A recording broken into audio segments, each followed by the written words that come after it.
बहू। चाइनीज बहू हमारी याद तो है ना आपको? भूले तो नहीं ना? हाँ भाई, थोड़ी देर में ही सही, लेकिन चाइनीज बहू की कहानी आ ही गई। क्या हो रहा है ये देश में? चाइना ने तो आतंक ही मचा रखा है। अरे क्या हो गया? क्यों चाइना को कोसता रहता है? भूल मत, तेरी ससुराल चाइना की ही है। हाँ माँ, पर ये देखना, लड़ाई झगड़े, ये बीमारी, ऊपर से ये देश कितना चालाक है। अंदर न जाने क्या क्या करता रहता है। तभी अंदर से बहू की चिल्लाने की आवाज आती है।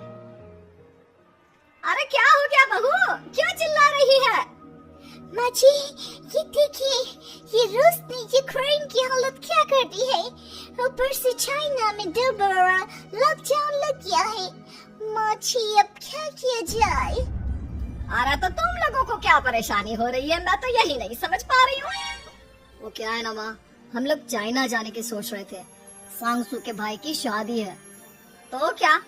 अरे कौन सा उन लोगों के यहाँ भाई घोड़ी चढ़ता है जो बहन काजल लगाकर नेक लगी? माँ जी, उसकी आंखें बहुत छोटी छोटी है, उसमें या तो पुतली रह सकती है या काजल। साले की पुतली निकाल कर काजल लगा दो, अंधा कहीं का। क्या क्या बोले तुम मेरे भाई के बारे में? अरे नहीं नहीं बहू, वो तो बोल रहा था कि तुझे नेक मिल जाएगा। हाँ, बहन है ना तू उसकी। नहीं नहीं माँ जी, मैं सब समझती, ये मेरे भाई का मजाक बनाते रही थी। कितना सीधा है मेरा भाई, बिल्कुल छिपकली जैसा। नहीं नहीं बहू, सीधा गाय जैसा होता है। सही पकड़े हैं माँ जी। हाँ, तो मेरे भाई की शादी है, मैं चाइना जरूर जाऊंगी। तभी एक पड़ोसन आ जाती है। अरे नहीं नहीं बहू, तू कहीं ना जा, हम लोगों का मन कैसे लगेगा तेरे बिना। ले बहू, तेरे भाई के लिए ये शॉल रख ले, हमारी तरफ से गिफ्ट कर देना। अरे सब कितने अच्छे हैं। मेरी चाइनीज बहू को कितने प्यार से तुम लोगों ने एक्सेप्ट कर लिया। सच में बड़ी भाग्यशाली हूँ मैं। कैसी बात कर रही है? ये तो हम लोगों के देश की खूबसूरती है कि हर किसी को दिल से अपना लेते हैं, बस वो भी दिल से हमें अपना समझे। कैसी बात कर रही है आंटी जी? मेरे लिए आप सब सासू माँ जैसी ही हैं। मुझे भारत बहुत अच्छा लगता है, ये सबसे अच्छा देश है। मेरा भारत महान। वैसे भी लड़की की शादी जहाँ होती है वो तो वहीं की हो जाती है ना? जीती रहे बहू, सही बोल रही है।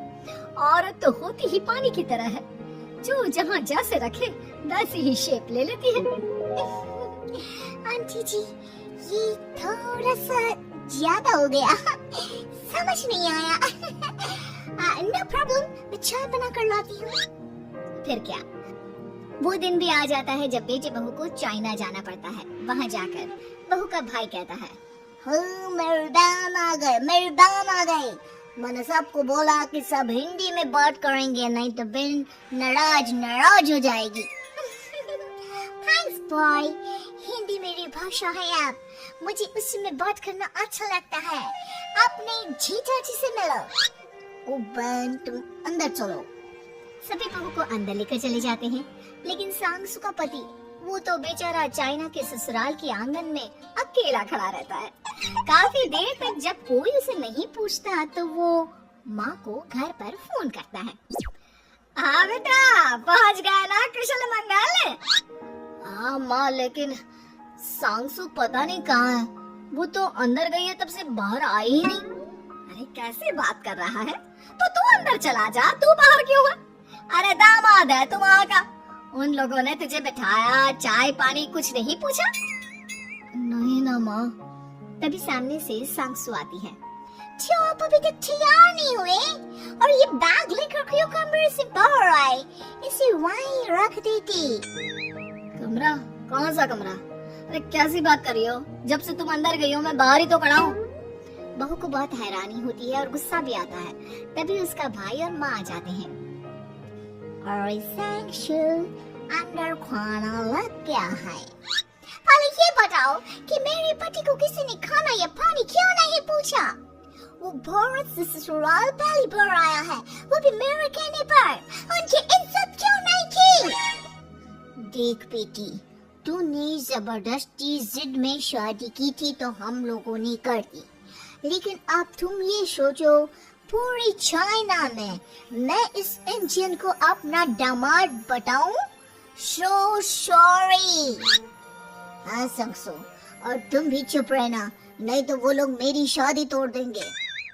ओह, ऐसी बात है।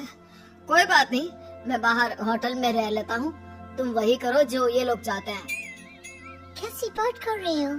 शादी के बाद पति जैसा भी हो, जो भी हो, पति होता है। वैसे भी तुम्हारे पूरे परिवार ने, सबने बिना सोचे मेरा साथ दिया, मुझे एक्सेप्ट किया, प्यार किया। मैं अपने देश में आपको अकेला कैसे छोड़ सकती हूँ?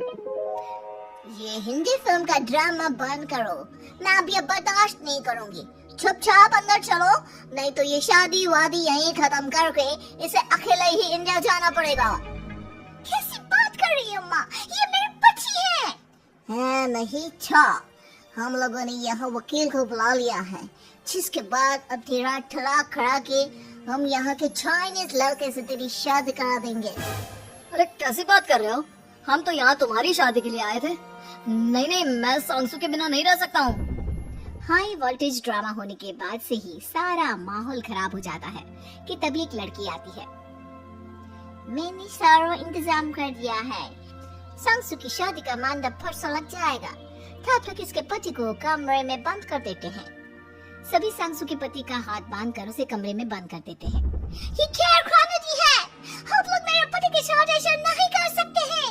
मैं किसी से शादी नहीं करूंगी, ये साफ बात है। पहले मैं अपनी शादी करूं, फिर तेरी भी शादी करवा दूंगा। सब कुछ तय हो जाता है, भाई की शादी हो जाती है। फिर वो दिन भी आ जाता है जब सांसू की शादी वो लोग जबरदस्ती करने के लिए उसे मंडप पर ले जाते हैं। ऐसा मत करो, ये मेरी बीवी है। मैं किसी से शादी नहीं करूंगी। कैसे नहीं करेगी शादी? शादी तो तेरा बाप भी करेगा। हो, मैं करूंगा शादी। प्लीज कोई मेरी शादी किसी अच्छा औरत से करवा दे। चुप, बिल्कुल चुप। फिर माँ सांसू और उसके पति से कहती है, तुम लोगों का बच्चा मेरी कैद में है। अगर तुम लोगों ने कोई भी होशियारी की तो मैं इस बच्चे को मार दूंगी। दोनों माँ का रूप देखकर हैरान हो जाते हैं। बच्चे की खातिर दोनों शांत हो जाते हैं और शादी की रस्में शुरू हो जाती है कि तभी सांसू की सास पुलिस के साथ आ जाती है। माँ, ससुर माँ आ गई, मेरी माँ आ गई। माँ प्लीज हम लोगों को बचाकर वापस ले चलो। पुलिस सभी को गिरफ्तार कर लेती है। बेटी के बच्चे को मारने की धमकी तो कोई चुड़ैल ही दे सकती है। अरे तो ये चुड़ैल ही तो है। ये सही बोल रहे हैं, ये औरत किसी चुड़ैल से कम नहीं है। तभी उन लोगों का बच्चा भी आकर सांसू के गले लग जाता है। माँ, तू सही समय पर आ गई, लेकिन तुझे कैसे पता चला कि यहाँ ये सब हो रहा है? बेटा, ये चाइनीज लोग ना होते ही धोखेबाज है। इन लोगों पर मुझे भरोसा नहीं था, इसलिए मैंने तेरे फोन को हमेशा के लिए मेरे फोन से अटैच कर दिया था, जिससे तेरे आसपास होने वाली सारी बात मैं सुनती रहूं। उस दिन भी मेरी तेरी बात हो रही थी तो तेरा फोन ऑन था, मैं सब समझ गई थी। मुझे माफ कर दो। नहीं, बिल्कुल नहीं। चलिए माँ जी, इंडिया वापस चलते हैं। आज के बाद मैं यहाँ कभी नहीं आऊंगी।